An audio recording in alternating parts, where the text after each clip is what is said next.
Oh, you're going to start. So I'm going to start you guys off, yeah. Before you start us off, I just want to say how fun it was to work with you. Oh, I yeah, just just gotta totally, say, completely. I thoroughly you're not gonna keep working enjoy with her? this. Oh, yeah. I didn't use past tense. No, Yeah, no, yeah. this was Yeah. just a joy, and you It's as well. so much Yeah. fun. Oh watching my each other. goodness. That's Oh, each other. yeah. Yeah. Yeah. I mean, I think maybe, have we said this? We don't actually know each other very well. But I feel like we went deep really quickly, and we've only known each other for a few months, but it feels like it's been years. Yeah, totally. So, yeah. My husband, when Chelle came, to our place and we had a meal together, my husband mentioned, "Oh, you found your lost sister."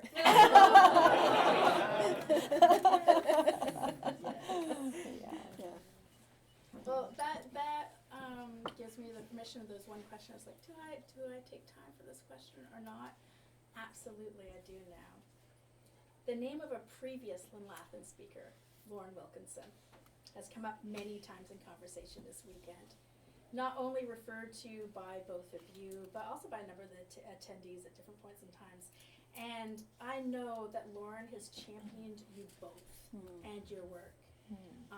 In many parts of the world. He is a huge fan of both of you. And for those here who don't know Lauren Wilkinson, can you, I mean, we've seen Chelle kind of reference Dave's imitation of Lauren, but for those who don't know him, can you speak a little more of how Lauren Wilkinson's teaching and worldview has impacted you guys in your work as teachers and artists? I once introduced Lauren at a public lecture at Trinity by saying that he lived his academics and that his publishing was in the lives of his students. Amen. And he and Mary Ruth together are quite a formidable team, generous to a fault, welcoming, interdisciplinary, mentored generations of scholar, artist, spiritual beings, and huge gratitude. Not only the creation care has he planted seeds that have sprouted all over, but his incredible commitment to interdisciplinarity and to investment in people's lives with their house, their person, their time, Their gardens. their gardens, their Black walnut ice cream. and his way of being with texts and with speakers, modeling this hospitality. Learned so much from the two of them. Yeah, I think, well, Lauren and I are both from Oregon, and so I think we always had this kind of commonality of place. But I think because I was a student at Regent that only lived there for a year, I only lived in Vancouver for a year, I didn't get to know as many professors as a lot of my friends did, and there was something, and Lauren was actually, no, it wasn't that year, it was the year before. He was gone for half the year when I was in the Christian life class. And that's when Peter and Miranda Harris were there at Regent. But I kind of missed some of the one-on-one time with people. But because of that, especially when you're in bigger classes, you have a tendency to then not get into conversations with professors and other students. But Lauren always took the time to understand who students were. And I felt like that very much as a student. I mean, I think his creation care, earth care, just embodiment really changed much of how we live. I mean, we continue to be in a neighborhood where we could walk. So we walk to our neighborhood market. We only have one car as a family. So there's certain things that we just have kind of embraced over the years as what does it mean for us to kind of reduce our footprint in the world. And so some of that kind of ethic of living But as a student, to have a professor at a school really that didn't have many people who paid attention to classical music, like basically keep calling me out of, you're a classical musician, why are you doing Old Testament studies? There's lots of people who could do Old Testament studies, there's not a lot of people who do what you do. And I mean, that's why my master's thesis went the direction it did. So it's his fault I'm a theologian, not a biblical scholar. But I think he really hoped that I would just go back and be a musician. But he didn't know where that would go. But I loved the fact that the day that he basically pulled me aside and said, remember that you're a violinist. Remember that you're a musician. Don't leave that part of yourself behind. And I will say is more my experience in the world, when you're a theologian and you're a woman and you meet people in random places, the number of women who have talked to me, and it's like it goes back to Lauren. So it's like, but the number of women who come and then talk to me and go, I thought I had to give that up in order to be a good Christian. So I set aside my viola and so that I could go and do this with this parachurch organization. And then I just sit with them as they weep and really mourn that most of their life they thought they had to set aside this really true calling of theirs. Or women who are pastors and are like, wow, you're able to teach men and you're accepted. And I'm like, well, it depends on where I am, but teachability is yeah. But the number of women, especially in my generation and above, that felt like they had no path toward that, or they had to set aside part of themselves in order to do ministry. And like, I've sat with a lot of women who weep because of the pressures of what the church thought that they could do or should do or be. And so to be in my early 20s and to have a professor basically go, no, you absolutely, this is, even if you are a theologian, you should bring this along with you. This is something that you shouldn't neglect. Was really quite extraordinary. Because Regent, I didn't, I think, really pay attention to it as much when I was there, but it's very male-dominated. It's a very male-dominant place, and so to have a professor actually care about the particularity of my vocation, so creation care and humanity, it's like, I have just a strange gratefulness of, because I could have easily left all of that behind and been a very different sort of theologian. It makes me weird to fit in most places, but that's the making space, I think. And it's a Shelley-shaped fit. Yeah. You didn't have to give up your voice. I didn't have to give up my voice, and to have that affirmed so early on. Because I know a lot of other people who. So if anyone wants a really nerdy thing to do, look up a book called Women's Ways of Knowing. Have you ever read this? I'm going to write it down. This is a Joanne Badley thing. Okay. And it's a set of women who did a qualitative study over a number of years looking at intellectual development. And one of the things that they were realizing is that most intellectual development, like studies that had been done, had usually been done on men, usually of the same age, usually of the same social class, and and so this is what intellectual development is, or this is the way we develop as people. Because I don't actually separate out intellectual development and personal development, and that's exactly what they found. And so one of the things that they realized is that women have a tendency to take the time to do subjective knowing and to have multiple paths of subjective knowing in order to get to constructive knowing, which is the highest level of intellectual work. But that a lot of men, when they're doing I'm not trying to be essentialist here, because Lauren was definitely not like this, and I think that's my point here, is that I'll pick on New Testament scholars,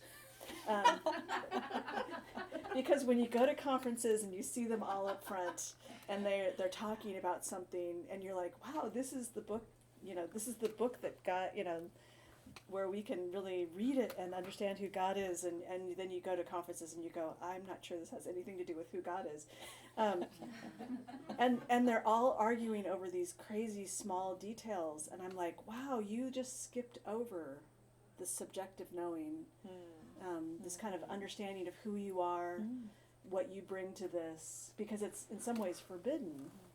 And yet at the same time, you can't do certain kinds of connective knowing because of it.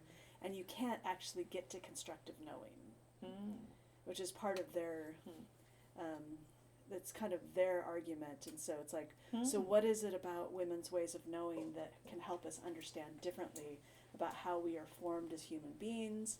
And part of it is to have a professor at some place, go, you can't actually neglect this part of connecting your head, your heart, your body, your vocation as part of your intellectual and vocational development. Like, how rare that is. I don't know if that's your same experience, but... Oh, yes, I was going to, jump in and say, well, that a lot of medical research has been done on males as well rather than females. So UBC is doing all kinds of cardio work with women, and who knew, women, when I had a heart attack in 2008, I had atypical angina, just like most women do, and it is a totally different experience than the typical male. So much we don't know, and we need to continue knowing. But as you were speaking, as you were talking about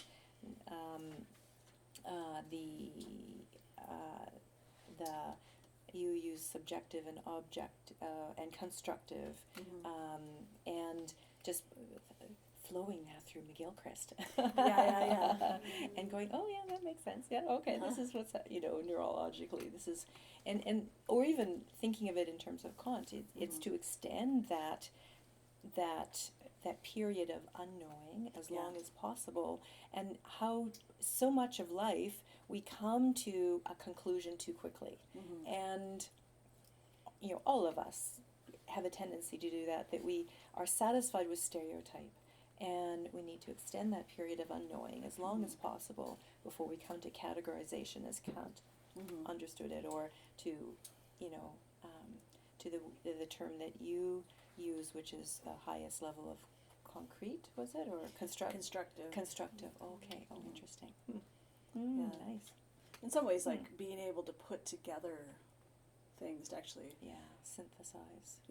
Not tear away reality, but to hold like how reality is, and so I think there is something to but to maybe, I think this is part of it, is like to have a professor early on that actually modeled that sense of, well, that the answer at the end of a lecture, and to be like, well, the counter is, and he quotes Pied Beauty by, Gerard Manley Hopkins, that it's not, that the answer to something might just be, there's a lot more wonder in the world than you think.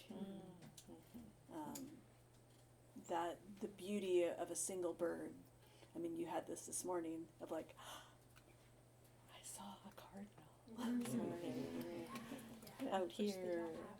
We don't have them. I've never seen a cardinal before. So that was my first sighting of a cardinal. Yeah, right here, sitting here, looking here, talking to my husband on the phone. This is the best point of, and so I'm describing the birds that we're seeing, and he's kind of looking at the birds out behind our place. And so I'm describing, the ones, and he's going, oh yeah, he grew up in the township, so I remember the bluebirds. I miss them so much. I'm so happy that you saw a nest and it's coming back. And then he goes, and the cardinals, have you seen it? And no, I've never seen a cardinal. And so he's, cardinals, and so then a cardinal swoops just in time, like in Oh, that's my on time delivery. That's my cue. And anyway, it was sort of like fluorescent head, and oh my gosh, even the beak. And anyway, it was lovely. It was such a gift. But to include that in That's theology. in theology, to include this in how we develop as intelligent, feeling, connected human beings. It's so much of that gets cut out of our education. And I'm like, oh, gee whiz, we just need to rethink that. Because perhaps a Gerard Manley Hopkins poem is the right answer.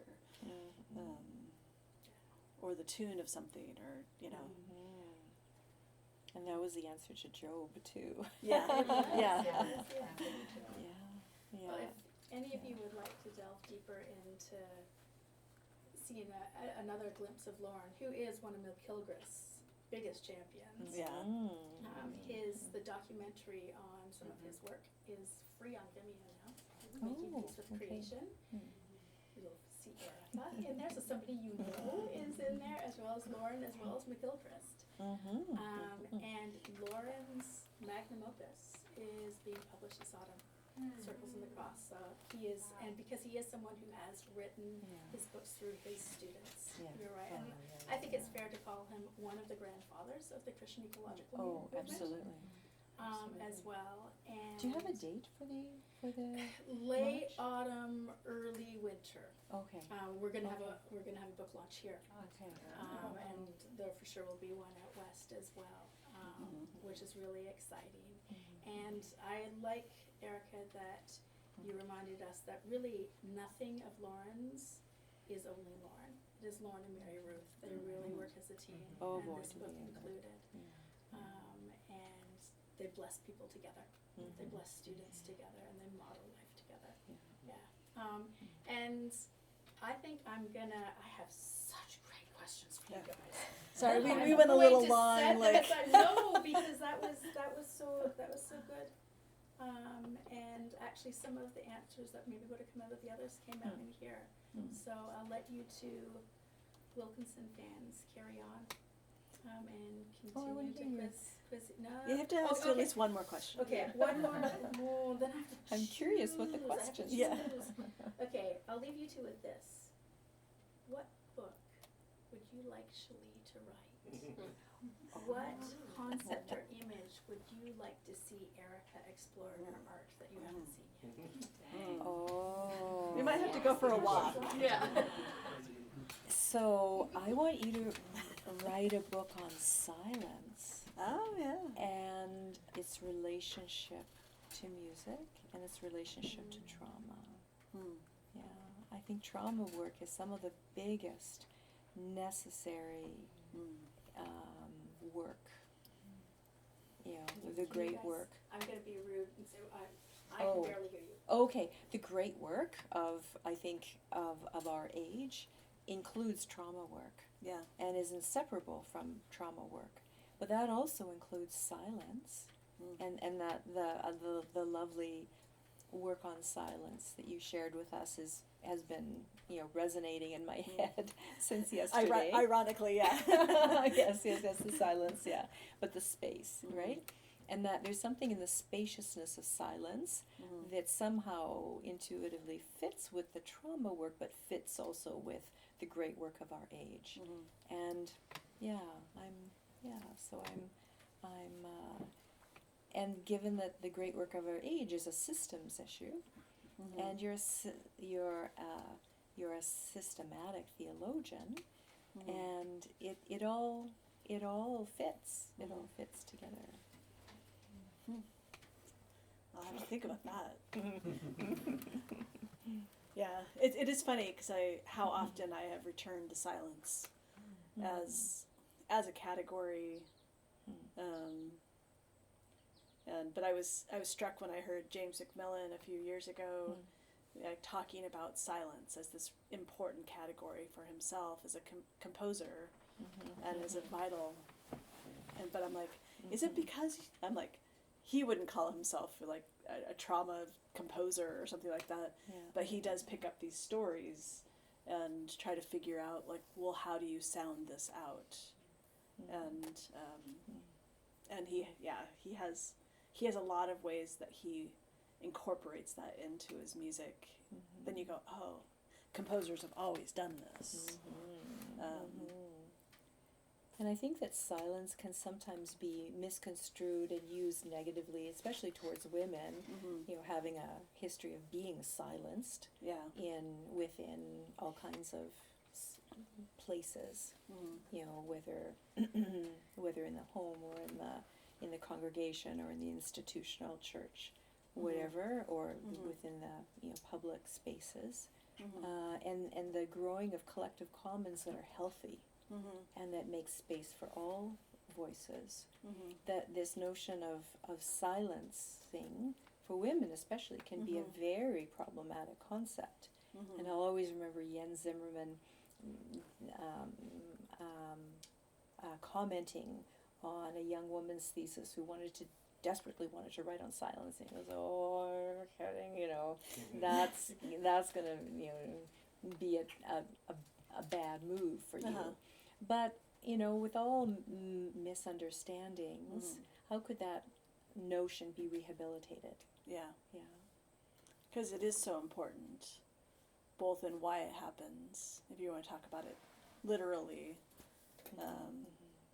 and then, but I find, I think this is part of, like, even having a lot of students who are really, I'd say, spiritually in crisis, having come out of often really bad experiences in the church as pastors, and either trying to figure out how to stay within their faith or trying to figure out desperately, how do I get out of my faith? It's very much characteristic of a lot of my students, and I think a lot of it is feeling the silence of God and not knowing how to understand divine silence. That it's not just forsakenness, but a sense of even how do I hear God's voice? How do I maintain, this is why I think in some ways I become really almost fascinated by spiritual formation. And actually it was Amy and I were talking about worship and what is being formed within us with certain kinds of music. And I'm like, I'm looking at my students, and I'm like, when the crisis comes, everything just crumbles quickly. Not to say that their problems are small; their problems have often been huge. But the question of what is that foundation? How do we know? How is it that we know that it's who God is, not who we've constructed God to be? So I think silence is a huge part of that. Okay, now I'm like, nice. What images do I want you to? Maybe because we've just become friends. I'm like, I always love when musicians and composers become friends with visual artists. And what's the relationship between art and music? I sometimes have given my students art, like music to listen to. Right. And see like where the architecture of music becomes the visual. Manifest. Okay. But your art is not like that. No, I mean in a good sort of way. It was really fun to see the other night, like a whole history of the arc of the process of the So I'm like, so my initial is like always like, how would you make music like seen? And at the same time, what you've done in a lot of your art is made the hidden or the invisible within ourselves manifest in your figures, and So I guess like part of me wonders like what would it look like to. Now I'm like, what project could we work on together? I know. I feel a collaboration brewing here. But it was interesting when you said making visible the invisible. I remember distinctly the first time I heard Paul Clay's famous phrase, art, the purpose of art is not to represent the visible, but to make visible the invisible. I was gobsmacked, and I thought I had, Your head exploded, yeah. It just exploded, my world changed, my life changed. Yeah, and so that's an honor for you to recognize that, because that's been my effort all these many years. Yeah, in whatever way, and of course one keeps working because one feels one's never really gotten there. It's sort of like, this is not there yet. So one keeps working, one keeps trying, to make manifest the invisible. Yeah. Well, because we struggle with it as human beings. What does this spiritual life even look like? Oh man! And we grow up, thankfully. Yeah. But how many people know that you can really struggle with your faith? Or I think some of the images that stuck out on Friday night were kind of like the in extremis kind of emotions of prayer that we rarely would pray in front of others. Oh, totally. Little and put on Facebook. Yeah, you don't want people to know that that's the way you felt. Lying on the floor, weeping. Maybe it's just my experience, but I mean, I'm not saying anyone else has definitely done that. But so what? So what would that look like to maybe talk about the Holy Spirit teaching us to pray in those moments? How do we make that manifest or capture something of the wonder, the mystery of that possibility? Because it's in those moments where we think that there's nothing. That there's space. Well, I was writing an essay with a friend, and she's from Ghana, and she was saying that in the translation from the language she grew up in, the Romans 8 passage where it talks about Entire creation, Yeah. mourning in one great after Yeah. giving birth. Yeah. And when it gets to like the Spirit is the one who's translating our own moanings, that it's when you have no capacity, like we have nothing, we are incapable, that's the point at which the Spirit actually teaches us how to pray. And I'm like, oh yeah, I mean, I see that so much in your art of those particular moments of it's like there's nothing, incapable. I have nothing more. And so, as you're speaking that, the image that I think fully manifests that is Newborn and Salted, and then the lament piece. Those two are, and then the Newborn and Salted, Annie Dillard's chapter that is just so incredibly wise and eviscerating, kind of in its, honesty and impact. Come to mind, yeah. Well, and then you think, okay, so you've done that in some ways for a few, like in human figures. So what does that look like in creation? Oh, yeah, that's interesting. Which I think is in some ways like that's where you have been.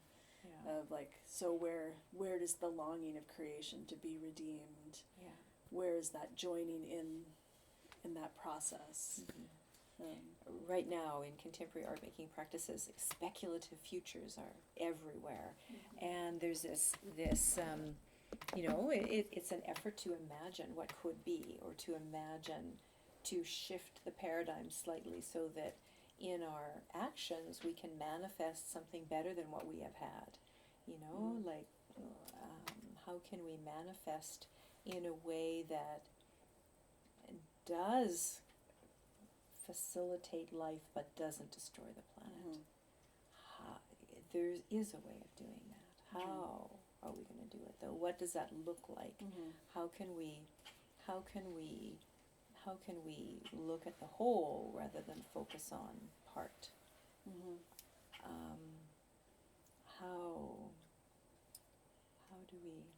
How do we imagine forward?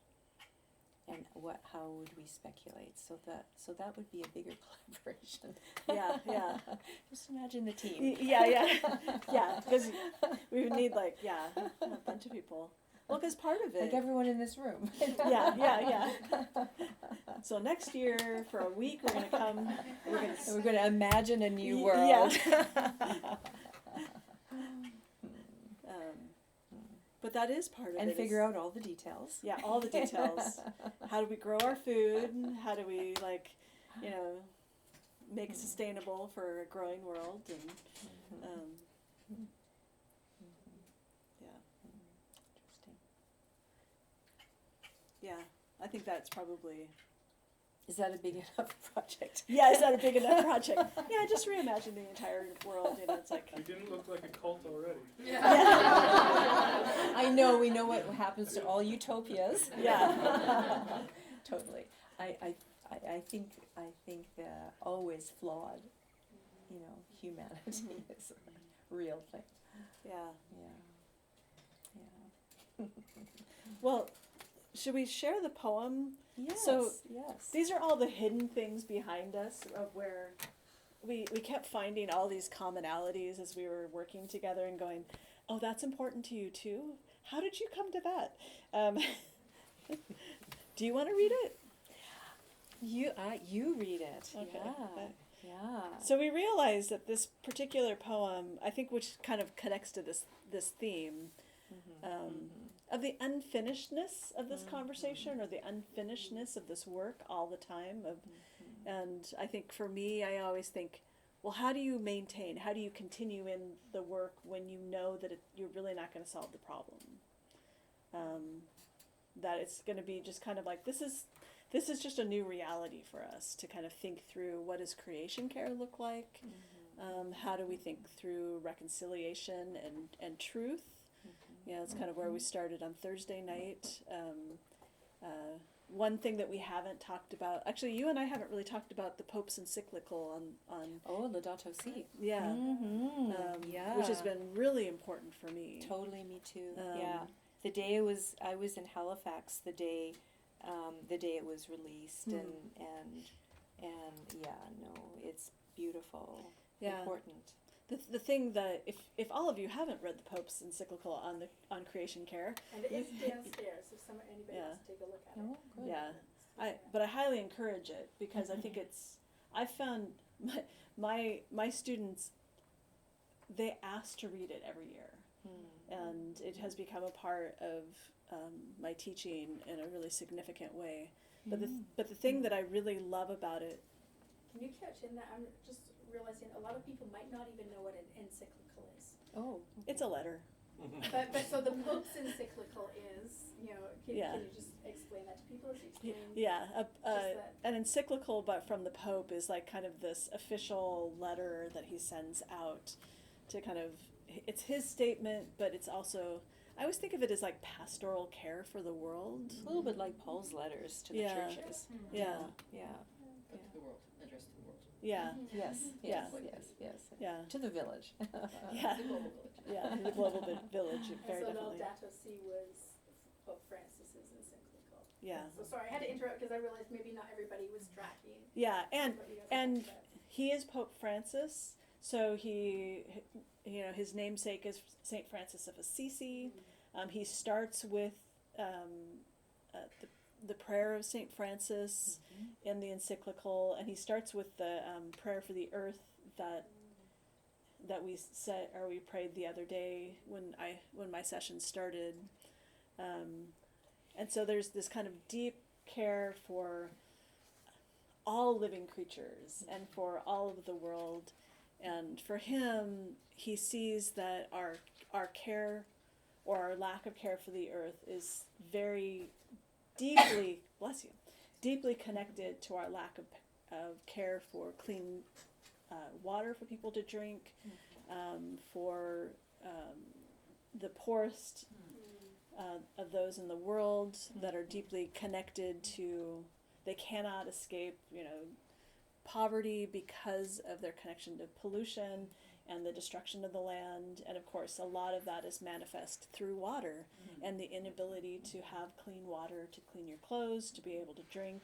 to be able to have safety for your children. I know, even certain kinds of bacteria, in water that children play in can blind them, and so the very essence of who we are and what we connect with the world. And so the wealthier you are, the more disconnected you are from that.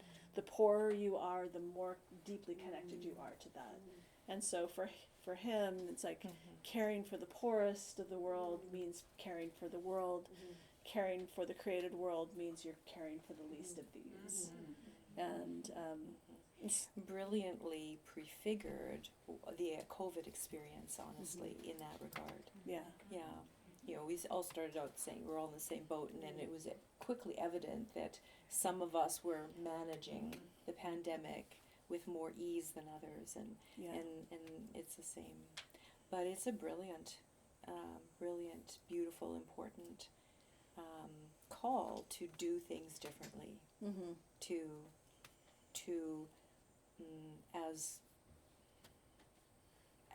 as a matter of salvation, do things differently.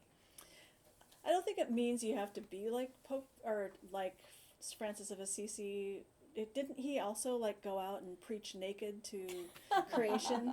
I mean, he talked to the birds. Yeah. What's wrong with that? I mean, I'm just saying that it might not be a universal call. Thank you for that. But if that seems to be something, there is a line at the beginning of Isaiah where Isaiah goes out and preaches naked for 3 years or something like that. And I'm always and there's a dance in front of the Ark of the Covenant that clearly was less clothed than we would be comfortable with. Yeah. So there are these moments where you're like, okay. So not that creation care and nudity and necessarily, but these prophetic voices. So this thing you just said about water being, we are not loving our neighbor if we're poisoning their water. Right. But we're also purchasing clothing from people who are poisoning their water. Yes. So that's a big thing now is buying sustainable clothing, Yeah. because some of the biggest polluters of water are in fact clothes. Oh So- my gosh! A student of mine did a project all about that, and followed the carbon footprint through the denim and through the fashion industry, and fast fashion, one of the worst, embedded ways in which we are implicated in this whole thing. Well, you can go through each industry, and this is where you go, oh, here's a whole nother way artists help to kind of make visible what's invisible, is what is that kind of sustainability throughout a system. Chocolate is another one. I know, it's please no. Chocolate, surely not. Yeah. Fair trade. Yeah, fair trade. Yeah. Organic. And so these conversations that we have, it's these aren't privileged conversations. These are about the very fabric of who we are as human beings within this world. And once we start, this is what I mean. This is what Caruth talks about of. I talked about this on Thursday night of when we come to these really difficult conversations, or when we get really impacted by them in some sort of way. Our brain has two different responses. One is that we actually occlude or hide it because we can't take in the whole of the horror of what it is. And that protects us and helps us to live day to day, so that we aren't just kind of in fetal positions, writhing on the ground. And then the other side of it That's is, called purgatory. Yeah, it's called purgatory. It comes later. Yeah. No, it doesn't. Joking. Oh, I'm joking. Let's get into this. And then the other side of it is your brain going, you need to know the reality. You need to know the reality. And you don't know what that kind of naggingness is but the wound actually remains in there. It keeps repeating itself. And so you need the other person. You need an artist. You need a story. You need someone else to actually hold that for you. Sometimes I think of that as a surrogate body. So art becomes something. Not, we could talk about the negative aspects of surrogate bodies, but but it becomes like a presence absence thing. Yeah. Or an echo. Uh-huh. Yeah. But then we go, okay, isn't this the body of Christ, though? That we need one another to hold the stories that we can't hold for ourselves. Beautiful, beautiful. And very Girardian. Yeah. Very Girardian. Yeah. Beautiful. Yeah. But we forget that, I think, sometimes, of what we hold, and we talk about boundaries and all this, But we have a poem. But we have a poem that both of us have had on our walls. You have it on your studio wall now, right? This poem was sent to me by the other huge mentor in my life, Rita Patenaude, who was a chaplain at the University of Regina, Campion College. So she was a huge spiritual mom in my life. And she sent me this poem one Christmas. Early 2000s, I think 2003, and it's been on my studio wall ever since. And I was given this by my best friend in college, Oh, and also. it remained on my wall for years and years, and always kind of comes out at different points in lectures.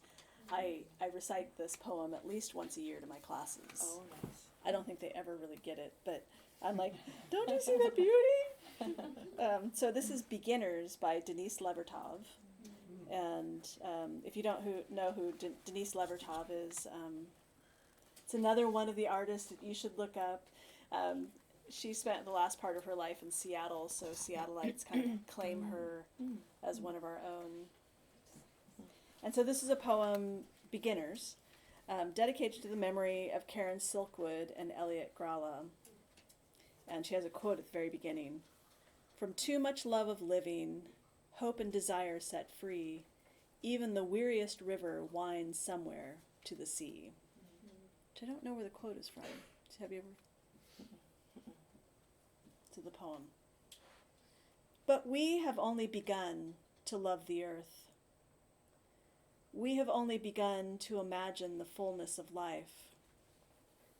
How could we tire of hope? So much is in bud. How can desire fail? We have only begun to imagine justice and mercy, only begun to envision how it might be to live as siblings with beast and flower, not as oppressors. Surely our river cannot already be hastening into the sea of non-being. Surely it cannot drag in the silt all that is innocent. Not yet, not yet. There is too much broken that must be mended, too much hurt we have done to each other that cannot yet be forgiven. We have only begun to know the power that is in us if we could join our solitudes in the communion of struggle. So much is unfolding that must complete its gesture. So much is in bud. So what does this mean to you? Like, why does it remain on your studio wall? Oh man, you know the line that struck me today in hearing it is the line about the solitudes being in conversation, and I think that's what I'm hearing from the poem today. That, you know, as our society becomes so polarized and increasingly people from various, you know, vantage points no longer listen to one another, that there's a deep need for more conversation and more listening to happen and more generosity because without that there won't be an unfolding. So she's clearly grieving, seeing the possibility, reading the scientific journals and predictions, and clearly understanding what's ahead, but and holding it, and not being reactive, holding the data, not being aggressive in fear, not fleeing, fear, flight, and freeze, doing none of those, but she's holding it, and she's saying, and she's grieving, saying, surely not. There's so much in the bud. Yeah. There's so much left to be healed. There's so much work to do. There's so much potential here. Solitudes need to be in conversation, and instead of looking backwards, we need to be looking forwards, with all of our capacities, and whether that solitude, represents what the left hemisphere and the right hemisphere have to offer to the conversation. What two solitudes is she talking about? Clearly but it's this lovely, she's modeling, I think, what we need to be doing is to be holding the data and not running forward with amygdala fully engaged and in panic mode ourselves. That's not going to do any good. Yeah. Hold the data, allow grief and lament, and not look back, not default to a false security, because we're called to look forward, to face, not to fear, not to flee, not to fight, but to face and hold tenderly and to listen for what is necessary, and to do the hard work of acting when you hear. Staying in, Staying with the trouble. Yeah, this is one phrase I've heard and I use with my students a lot, of how when you hear something that's horrifying, do you stay in the room? Because the amygdala is like, get the hell out of here. And your amygdala either freezes, fights, or flights. Or the conceding to, well, that's the nihilism of, well, there's nothing we can do, we might as well not do anything. And eat, drink, and be merry, for tomorrow we die. Yeah. And that, so it's like, it's good to say that nihilism is something of a trauma response. It's not actually an engagement of what's happening. That never convinces anybody. But Catherine Keller is very helpful in this regard. Although I don't want to move away from the poem, and I do want to ask what you're taking. No, but from I think and you should why talk it's about been. Catherine Keller. So So her amazing book, Facing Apocalypse, goes through 4 very common scenarios of response to this moment. And so you have the attitude that apocalypse is prophecy, and she clearly doesn't agree with that. She says apocalypse means disclosure. It means that there's an important disclosure, awareness, awakening, knowing in this moment something's being spoken that needs to be attended to, but it's not prophecy. It is about paying attention to the patterns. And from the patterns, then you have choice in your actions. Pay attention to the patterns. It's not prophecy. All the prophets were given their words so that the worst would not happen. And it's funny, some of the prophets are angry when actually the corner is turned. And you go, darn it! I wanted them to be munched. Yeah, they deserve to be munched. Yeah, But Jonah's like, oh, I'm just going to sit here I and know, die. I know. Right. I think we can all imagine a few folks we'd like to be munched at this moment in time. But I diverge. Yeah. So that's one response. Another response, she goes through 7, and then 7 healthier responses, and actually helpfully goes through 7 scenarios of what might be ahead of us that range from a 6-degree world to a 2-degree world, depending upon our actions. But she goes through a bunch of scenarios of how do we interpret this, and how do we act, but her main premise is that the invitation is to pay attention to the patterns that are emerging. The patterns are clear. The characters shift over time, and pay attention to the patterns, and heed the warning. And that first response that she's that she's identifying and unpacks is an unhealthy response of thinking that it's prophecy and that it's doomed, and therefore what's the use? And then there's the nihilist, which is on the other end of the spectrum, is one of the options, and that's, well, it's going to happen, it's already baked in stone, we've met the tipping point, what's the use anyway? And as you say, eat, drink, and be merry. And then there's more nuanced responses, and then there's what she's identifying as a much more healthy response, which is to recognize the patterns and be adults, put on your big boy pants, make the hard choices and the hard calls, and pay attention to the patterns. And I don't think I kind of read that book and was filled with, everyone needs to read this book, kind of enthusiasm, because she so very clearly identifies like so many knee-jerk reactions and so many considered reactions, and important, and gives understanding to each position. I'm characterizing it in a kind of cartoon way, so my apologies to Catherine Keller and to you.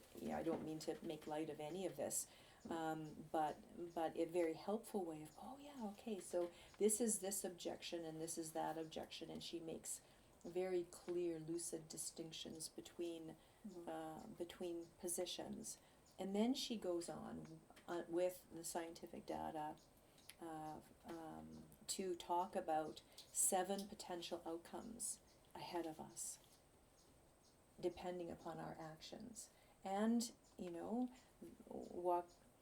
walking with the scientists and philosophers and poets and indigenous people, the shorthand, climate change is now, it's real, it's dangerous, the time to act is now. We need to shift. And, all the details of that shifting, of course, won't be stereotypic or simplistic, but we each have something we can do, given our own spheres of influence.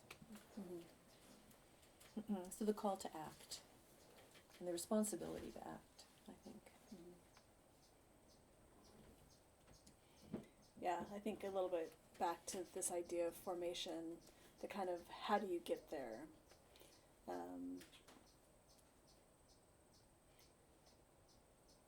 We need a dailiness, I think. We don't need just right answers. Like I think about Kirstin, I think about you, and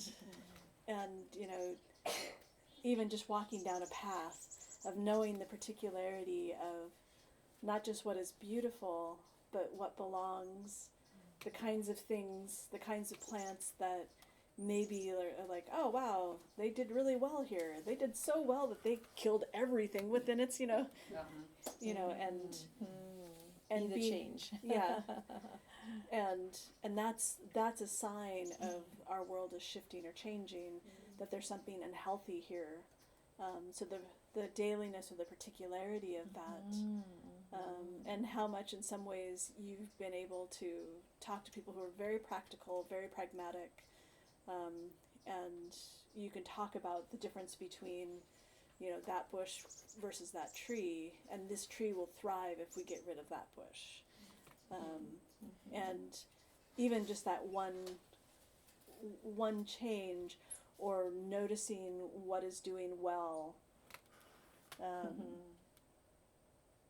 What kinds of grasses do you take out of the stream that actually encourage other plants that will help the stream actually, you know, so things like that you realize that we don't have to be a cult, you know. We don't have to talk in high-minded ways. We don't have to do this in a gallery. Like, I love the fact that the artwork downstairs came out of walking land, having conversation, knowing particularities of a space, of land, and so these are all formational daily things. And I think that one of the reminders is that what's ahead is better. I mean, hard, yes. Mixed, certainly. Complex, absolutely, but better. The river, the water of life, includes healing, and you know, and the reality is that there are better things ahead than what we have currently created, and everyone is so convinced and so holding on to what we have. But honestly, you know, looking at it from another point of view, is we can imagine something better. I mean, teeny little example, 2019 we got an electric car, and the smell of gasoline now, you know, is kind of nauseating, I will say. And, you know, having a vehicle is quieter and has less emissions, and I know it's not nearly the, you know, the fix that we need. We need bigger fixes, and we need public transportation more than we need electronic or electric chairs. Electric cars. Well, that's that munchy thing. Yeah, I was like, going back to that. I know, it was that. Yeah, I know. You know, but have you ever considered, you know, when we're not combusting fossil fuels, the linkages to health?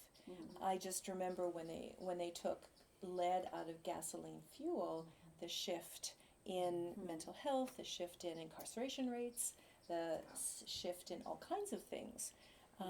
Just like when lead was taken out of paint. You know, when artists used to use cadmium pigments, the stories, I'm sure. But what will our society be like when the very valuable fossil fuels are not wasted and combusted? They're beautiful. They're a thing of beauty, gift, irreplaceable.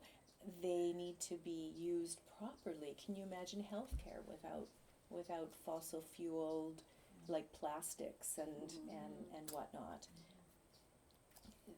They're way too valuable to combust. And what would it be when we no longer have the air filled with toxic gas combusting? It's sort of like, one of the people we walked with said, oh man, fossil fuels are way too valuable to combust. And in the future, we will be looked at in this era as, really, they combusted it? What were they thinking? You know, and I know that, you know, not being an expert in that field, and we have someone who is an expert in the field here, so maybe that's where that electric chair anxiety came from. Sorry about that. I'm feeling like maybe I should give you a voice here too, but you know, it's sort of like you know, can we envision a way of caring for these valuable things in a way that's honoring and that decreases some of the toxicity of its use, Yeah. and uses it more respectfully and mindfully. And Well, and so we read, Keely did a nice reading of the beginning of the Christ hymn in Colossians 1 this morning. The thing that strikes me about this kind of, we have this beginning of like saying, like, well, who is this Christ? So this is a creedal, an early creedal hymn, right? And so you kind of look at a passage like that, or you see this early Christian hymn getting embedded within this letter, which I think is really fascinating. For one thing, I'm like, were people singing this already? Is this something, like, how did this function within the early church? But it's definitely like Paul wrestling, and it's so the one through whom, in whom, through whom all things are created, and then it moves into this place of talking about reconciliation, and what does it mean that all things are reconciled in the physical body of Christ. So the one who tended creation into being comes now to reconcile all things in and through his body. And then there's like this really weird thing that happens in the next verse that talks about that this is a place of delight for God. Mm-hmm. And we really miss this point of reconciliation. It's like, there's joy ahead. There's actually good news in some sense of if we hold this conversation well, if we continue the conversation to make visible that which is invisible. If we can hold the tension. If we can hold the tension and the unknowing of this, the gesture. And the fear that we're letting go of something that's, that's good, and not trust that there's something better ahead. Yeah. Immeasurably more. Ask or imagine, indeed. Yes, and that's not kind of like and Jesus, fixes all the things. It's more of like, what does it mean that God takes delight in all the processes? And I think that's one thing that's really struck me in the last few years. Like, what would it take? So like one thing that we learn in trauma theory is that, well, for a lot of people, this becomes a new reality. It's a new, you're living with, there's not kind of you go back to some true version of yourself or foundational version of yourself. I'm looking now at the therapist over here. Yeah. But, sometimes we can feel like, well, to be better, we have to get back to something that we were before, or the earth has to kind of that return backward to. looking. Yeah. We can talk about Thomas Kincaid here. Oh no, don't get me on that one. That's a really big soapbox. Yeah. But so here's an artist who wants to paint an ideal earth that never had a fall, and I'm like, but it's cruel. We're it's a cruel here. Vision. We're here now, and that's not actually the delight that God is taking in the world. You know what? If you recreate the, sorry picture for of anyone light, who loves. sorry. Yeah. And if you recreate those little light-filled windows, it would be an inferno inside of that. Because it's so bright. Or is this your imagination? No. Okay. It would be the concrete literalization. Of Yeah. It would be terrible. Yeah. Anyway, no. Yeah, we do I'll have stop. we do have a friend that like refers to himself as the painter of darkness, TM, as opposed to Thomas Kincaid. So I always think that's funny. Oh dear. Sorry, we're having our own little joke. I apologize to the spirit of Thomas Kincaid. Yeah. But I'm sure he was a lovely man. But well, I'm like, oh, there's so many things.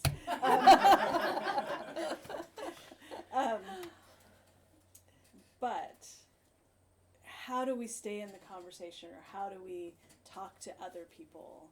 We don't hit people over the head with shame sticks. No. Like, oh, you're one of those people, or people like you're sat next to a climate denier on the plane,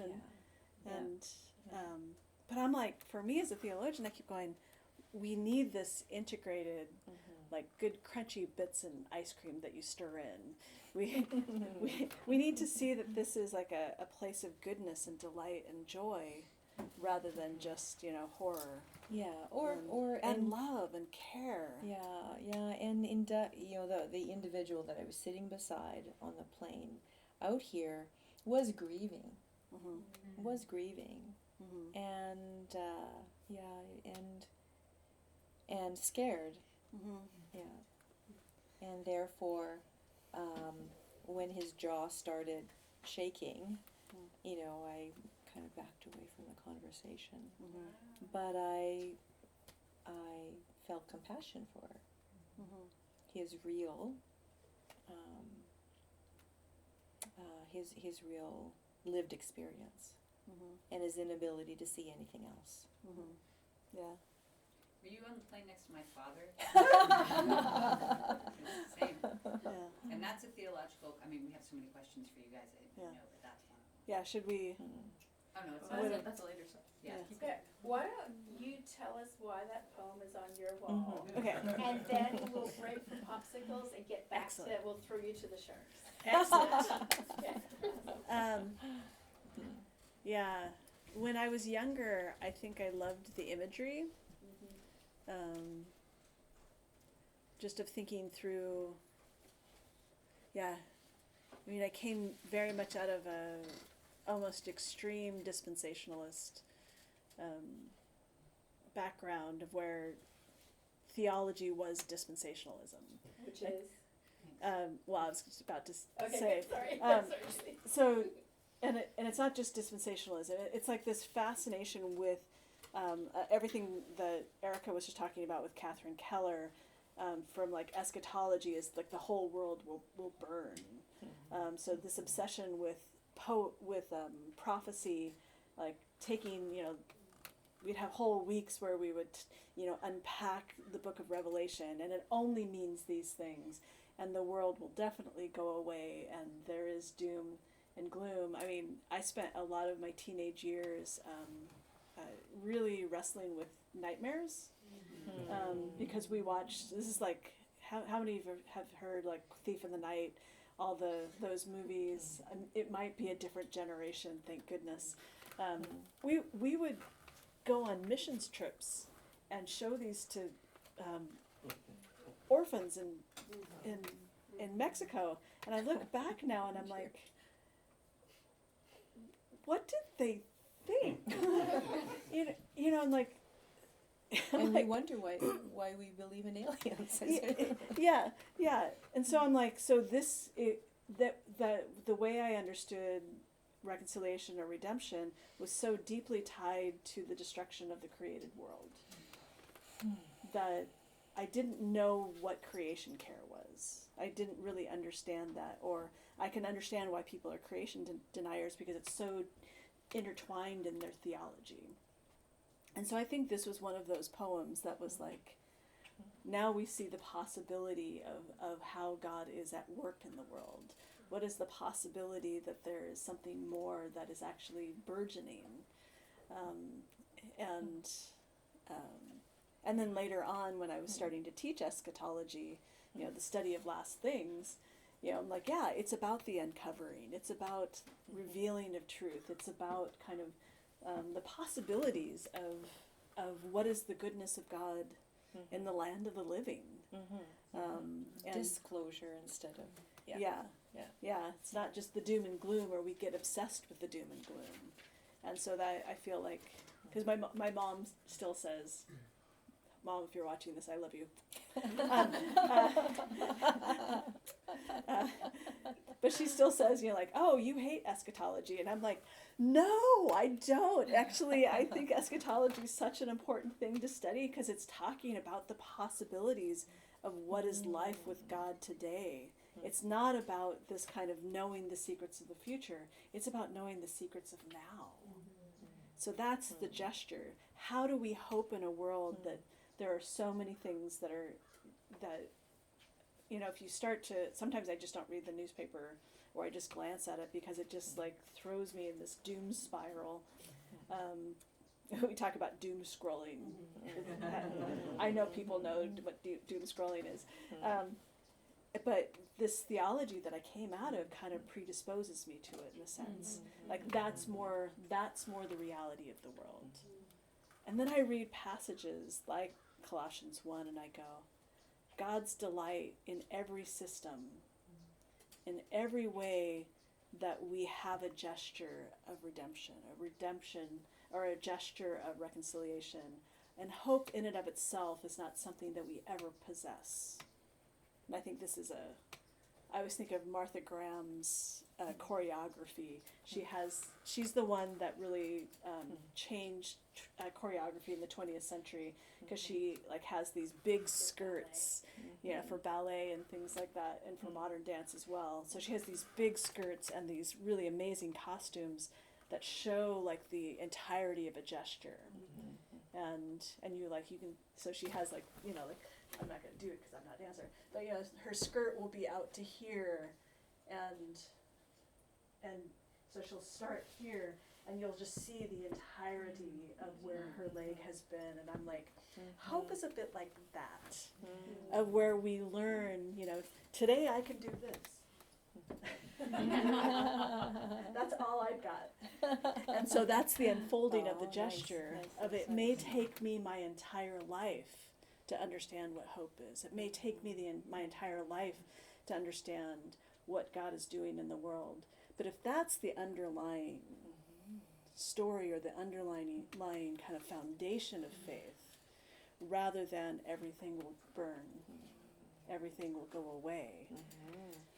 Interesting connection with Graham. We haven't talked about Martha Graham, but I did notice that you put a picture of her on that swooping last slide that we never did show. Yeah, because so I excited always to think of see Martha her. Graham. Yes, of course you do. And Martha Graham, in her choreography, she was totally counter to, the ballet tradition is to pretend you're ethereal and to do everything to counter what is natural. And instead, she's all about contraction. So instead of lifting so that you feel like you're weightless, she's all about gravity and all about the contraction instead of the extension and the weightlessness of the classical tradition. Yeah. And so the kimono piece was all about a Martha Graham contraction and then an extension. So she's been so formative for me too. That's so hilarious.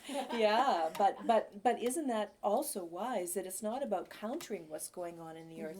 It's being in conversation with the earth, just like she was in conversation with how her body was built to move, not to oppose how her body was built to move. So, she blew my mind too. Yeah. In terms of my embodiment work.